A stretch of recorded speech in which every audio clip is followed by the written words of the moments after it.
தாயே, சாயாதேவி அரக்கன் அசீமுக்கு அருள் பாலித்து விட்டால் மூசாவின் நிலை என்ன? தர்மத்தின் கதிதான் என்ன? இதை ஒரு கணம் யோசித்து அதனை தடுத்து நீதான் எப்படியாவது தர்மம் தழைத்தோங்க அருள் புரிய வேண்டும்.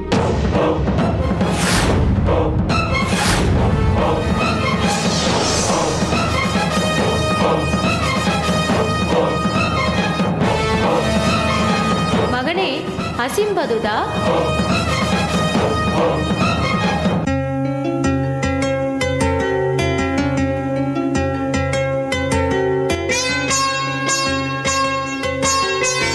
தாயே, நீங்கள் நீ யாரை வணங்கி நின்று வருந்தி அழைத்தாயோ சாட்சாத் அதே சாயாதேவிதான்.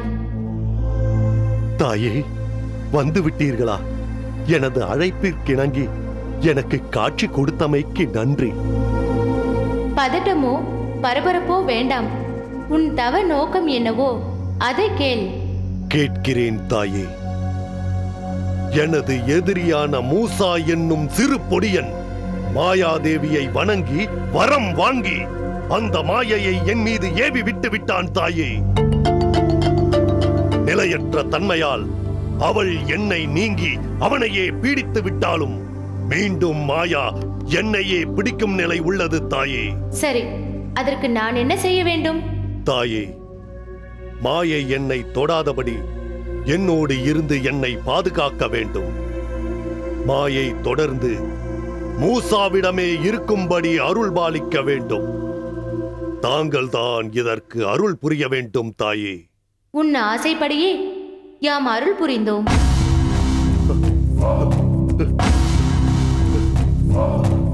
நலம் உண்டாகட்டும், நான் வருகிறேன்.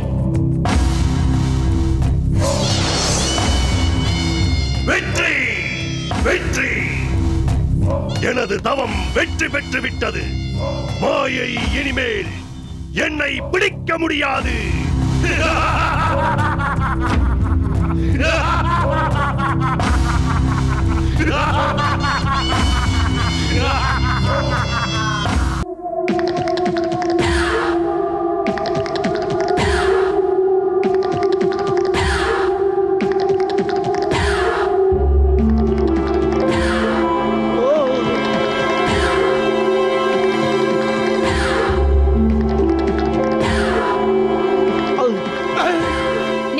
சொன்னாலும் அவர் என்ன தொட்டு தாலி கட்டினவரு. உன் புருஷன் மட்டும்தான் தொட்டு தாலி கட்டானா? மத்தவங்க எல்லாரும் தொடாமலேயே தாலி கட்டாங்களாடி? இப்ப அதுவா பிரச்சனை? யோ, பிரச்சனை எடுத்து குடுக்குறியா? ஆமான்னு சொல்லுடா. ஏன் மென்னு முழுங்குற? நீ நான் பெத்த ஒத்த பிள்ளை, ஏன் பேச்சத்தான் நீ கேட்கணும். முடியாது முடியாது முடியாது. எப்ப கோடத்தானே நாங்க இங்க வந்துட்டோமோ அப்புறம் நீங்க யாரோ நாங்க யாரோ. நீ தான் யாரோ. ஜிலாவுதீன் ஏன் பிள்ளை, 10 மாசம் சுமந்து பெற்றிருக்கேன். இது தொப்புள் கொடி பந்தம். நீ சொல்லி எங்க உறவை ஒண்ணு அறுத்தற முடியாது. ஜிலா, அப்பா எதுக்குடா 2 பேரும் சண்டை போடுறாங்க? எனக்காக தான்ப்பா. உனக்காகவா?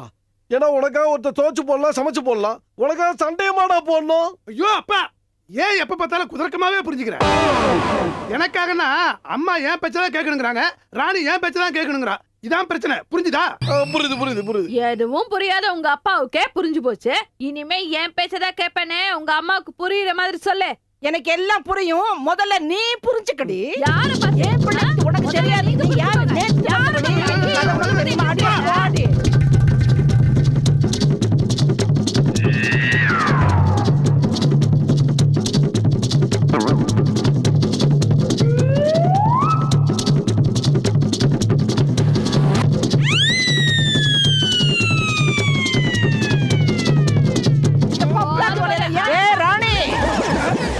பேருக்கு தான் ராணி, ஆனா நான் ஒரு லோகத்துக்கே ராணி. அந்த ராணி பட்டம் காலாவதி ஆகி ரொம்ப நாள் ஆச்சு. பேர்லயும் நான் தான் ராணி, லோகத்துக்கும் நான் தான் ராணி.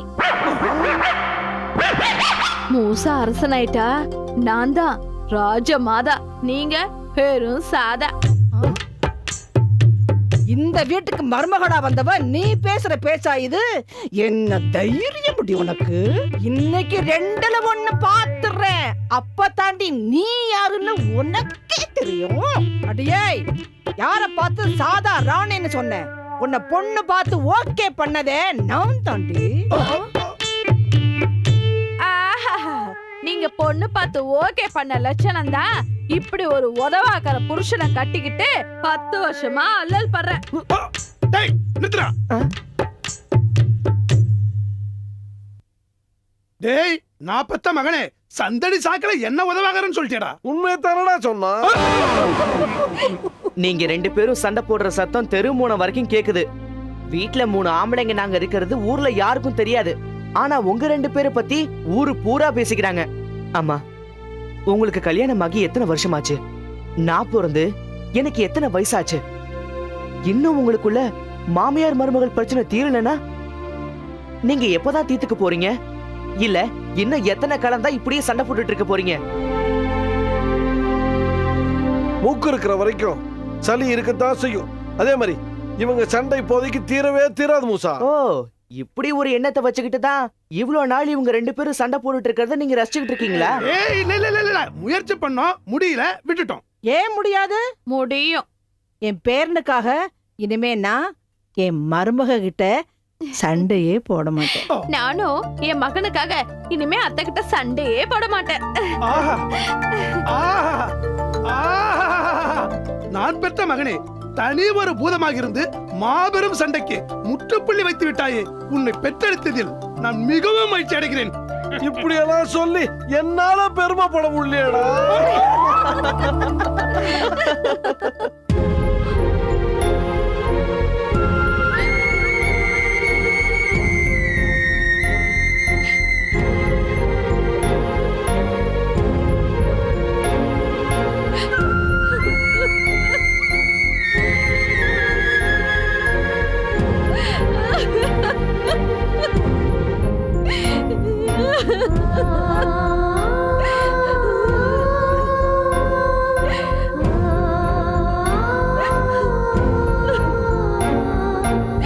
மூசா, நீ எங்களை எப்படி எல்லாம் சமாதானப்படுத்துவ, சந்தோஷப்படுத்துவ?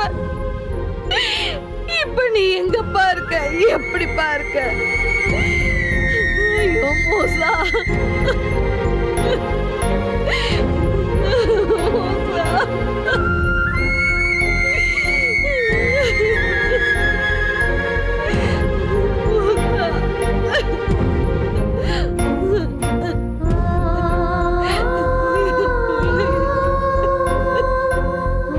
ராணி, என்ன இது?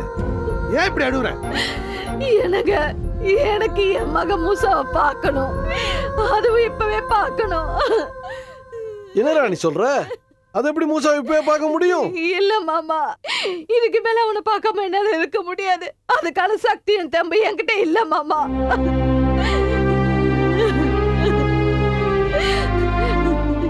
இந்த வீட்ல எங்க பார்த்தாலும் அவன் கூப்பிடுற மாதிரி இருக்கு, அவன் பேசுற மாதிரியே இருக்கு.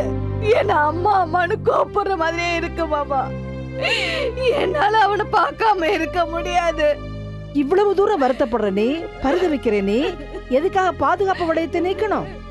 எதுக்காக அவஸ்தைப்படணும்? அவன் அழுதாலும் ஆர்ப்பாட்டம் பண்ணாலும் மனசை கல்லாக்கிக்கிட்டு கொஞ்ச நேரம் அமைதியா இருந்தா இந்த நிலைமை வந்திருக்குமா? மூசா நம்மளை விட்டு தான் போயிருப்பான். ஐயோ அத்தை, தாய் பாசத்துல நான் பெரிய தப்பு பண்ணிட்டேன் அத்தை, பெரிய தப்பு. சரி ராணி, விடு. மூசா எங்க இருந்தாலும் நல்லா தான் இருப்பான், பாதுகாப்பா தான் இருப்பான். மாயை நீங்கினதும் தானா வீட்டுக்கு திரும்பி வந்துருவான். அழாத. அது வரைக்கும் நான் இருப்பேனா? அவனை பார்க்காம இருக்க முடியுமா? முடியாதுங்க, முடியாது. என்னால மூசா பார்க்காம இருக்க முடியாது.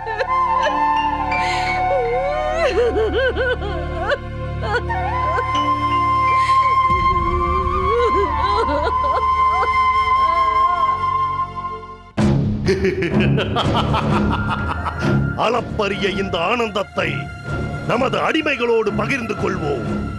சாயாதேவி நமக்கு அருளிய வரத்தை பற்றி அவர்களுக்கும் சொல்வோம். மண்டோரா, தங்கினி, டெங்கினி, மூவரும் உடனடியாக என் இருப்பிடத்திற்கு வாருங்கள். ஜமா, ஜமா, வாருங்கள் எனது பூத அழித்து ஒழிப்பு போராட்டத்தின் வலிமை மிக்க தளபதிகளே. என்ன ஜமா, எப்ப வந்தீங்க? இவ்வளவு சந்தோஷமா இருக்கீங்க? முட்டாளே, நான் சாயாதேவியை நோக்கி தவம் இருக்க போனதை மறந்து விட்டாயா? ஆமாம் எஜமான், மண்டோரா கூட சொன்னாங்க. தவம் இருந்தீர்களா? சாயாதேவி வரம் கொடுத்தாளா? வாங்காமல் விட்டு விடுவானா இந்த அசீம்? மாயாவனத்திற்கு போனேன், சாயையை நோக்கி தவம் இருந்தேன். சாயை தோன்றினால் வரமும் தந்தார். அப்படின்னா இனிமே உங்களுக்கு மாயை பிடிக்கவே பிடிக்காதா? ஏன், உனக்கு மிகவும் வருத்தமாக இருக்கிறதா? இல்லை இல்லை, சந்தோஷமாகத்தான் இருக்கிறது. மாயை என்னையும் பிடிக்காது, மூசாவையும் விட்டு நீங்காது. அவன் வாழ்நாள் முழுக்க தன்னை மறந்து மனநிலை பாதிக்கப்பட்டவனாகவே இருப்பான். இந்த வரத்தையும் நான் சாயாவிடம் வாங்கிவிட்டேன். அருமை, மிகவும் அருமை. நாம் மூசாவை வென்று விட்டோம் எஜமான். இல்லை டிங்கினி, வெற்றி இன்னும் நமக்கு கொஞ்சம் எட்டா கனியாகத்தான் இருக்கிறது. எஜமா, அந்த எட்டா கனி நமக்கு கிட்டா கனியாகவே ஆகிவிடக் கூடாது. கனியை கை நழுவ விடவா நான் அவனோடு கடும் போர் புரிந்து கொண்டிருக்கிறேன். எஜமான், நாம் ஏன் இன்னும் போர் புரிய வேண்டும்? அந்த மனநலம் குன்றிய குழந்தையை அழித்து விட வேண்டியதுதானே? அதானே? இல்லை மண்டோரா, அதை அவ்வளவு சீக்கிரமாக செய்யக்கூடாது. முதலில் மூசா இருக்கும் இடத்தை கண்டுபிடிக்க வேண்டும். பின் அவனோடு பேசியோ இல்லை மிரட்டியோ குழந்தைகள் திரேதா யுகத்திலிருந்து வாங்கி வந்து தந்த பிரம்மாஸ்திரத்தை வாங்க வேண்டும். பின்புதான் அவனை அழிப்பதை பற்றி யோசிக்க வேண்டும். ஏஜமா, எனக்கு ஒரு சின்ன சந்தேகம். என்ன சந்தேகம்? மூசாவை நாம் கண்டுபிடித்தாலும் அவன் மனநிலை பாதிக்கப்பட்டிருக்கிறான். அப்படி இருக்கும் பொழுது அவன் அஸ்திரத்தை பற்றி எப்படி சொல்லுவான்? என்ன சொல்லுவான்? நாம தான் சொல்ல வைக்கணும். மூசாவை பணயமாக வைத்து பகடையாடி பூத குடும்பத்தில் உள்ள மற்றவர்களையாவது சொல்ல வைக்க வேண்டும். அவர்களுக்கு அஸ்திரத்தை பற்றியும் அது இருக்கும் இடத்தை பற்றியும் தெரியுமா எஜமா? கண்டிப்பாக தெரிந்திருக்க வேண்டும் என்பது எனது யூகம். அப்படியானால் மூசாவை கண்டுபிடிப்பதுதான் நமது அடுத்த வேலை. ஆம், அதோடு நான் சாயாதேவியிடம் வாங்கிய வரத்தை பற்றியும், மாயை இனிமேல் என்னை பிடிக்காது என்பதையும், அது மூசாவை விட்டு நீங்கவே நீங்காது என்பது பற்றியும் பூதங்கள் அறிய வேண்டும். அதை அவர்கள் அறிந்து கொண்டு என்ன எஜமா செய்ய போறாங்க? குழம்புவார்கள். குழம்பி கூடி அழுவார்கள், குட்டையை குழப்புவார்கள். குழம்பிய குட்டையிலிருந்து தான் மீன் பிடிக்க வேண்டும். ஏன் கணக்கு தனி கணக்கு. அது இப்போது உனக்கு புரியாது. நடந்து முடியும் போதுதான் உனக்கு புரியும். சொன்னதை செய்யுங்கள். பொங்கல். உத்தரவு எஜமான்.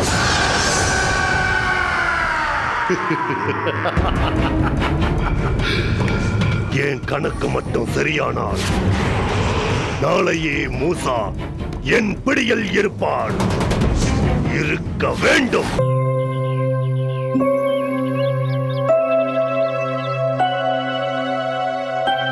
வாருங்கள் அம்மா. அம்மா,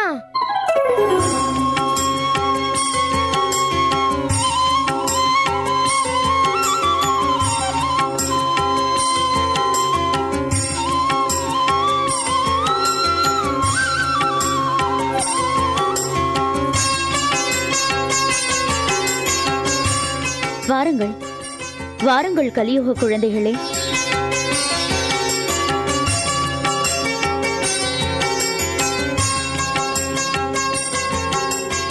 இவர்தான் எனது வளர்ப்பு அன்னை யசோதா. வணக்கம் தாயே. வணக்கம்.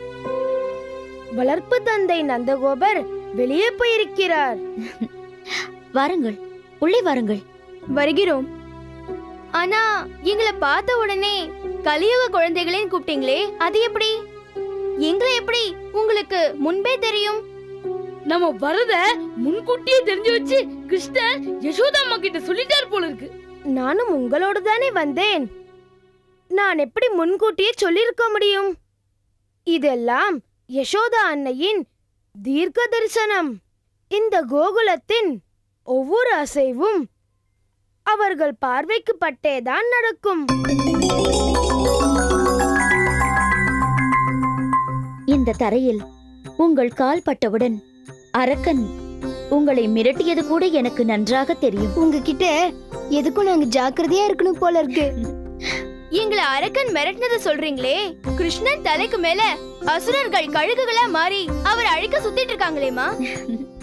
ஆபத்து என்பது கிருஷ்ணனோடு ஒட்டி பிறந்த ஒன்று.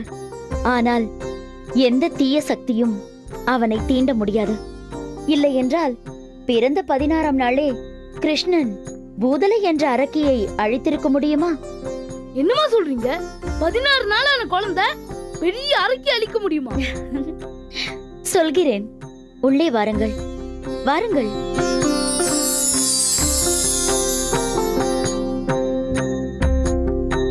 கிருஷ்ணனுக்கு முதல் எதிரியே மாமன் கம்சன்தான். தனக்கு அழிவு அக்காள் தேவகியின் மகன் கிருஷ்ணனால் தான் என்பது கம்சனுக்கு தெரிந்துவிட்டது. அதை தெரிந்த நாங்கள் கம்சனால் கிருஷ்ணனுக்கு ஆபத்து வராதிருக்க கிருஷ்ணனை இங்கு கொண்டு வந்து, அதாவது எனது கணவர் நந்தகோபர் இவனை இங்கு கொண்டு வந்து வளர்ப்பதும் தெரிந்துவிட்டது. அதுக்கப்புறம் அந்த கம்சன் இங்க வந்து கிருஷ்ணரை க்ளோஸ் பண்ண ட்ரை பண்ணலையா? எனது கணவர் நல்லவர், கம்சனுக்கு கப்பம் கட்டும் சிற்றரசர், அவனுடைய நம்பிக்கைக்கு உரியவர். அதனால் அவரை கம்சன் பகைத்துக் கொள்ள விரும்பாது நேரடியாக மோதாமல் மறைமுகமாக அந்த பூதலை என்னும் அரக்கியை ஏவி விட்டான்.